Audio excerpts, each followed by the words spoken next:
खैरपुर का खबर शामिल कयूं पिया। अयाज़ अहमद सोहू जी रिपोर्ट मुताबिक़ खैरपुर में मशहूर रागी मुमताज़ मोलाई ऐं ॿिया थर्ड एडिशनल सेशन जज जी अदालत में पेश न थिया।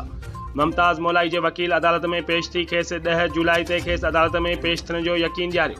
पेश न थियण जी सूरत में अदालत तरफ़ां सख़्त कार्रवाईअ जो चिता।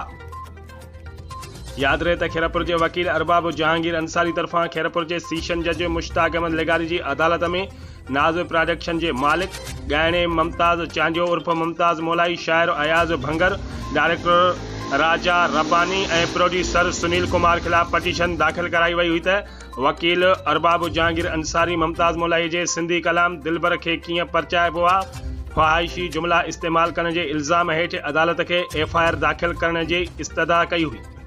अदालत मुमताज़ चांडियो उर्फ मुमताज़ मोलाई, अयाज़ भंगर, डायरेक्टर राजा रब्बानी ऐं प्रोड्यूसर सुनील कुमार खे 10 जुलाई ते अदालत में पेश थियण जो हुकुम जारी करे छॾियो आहे।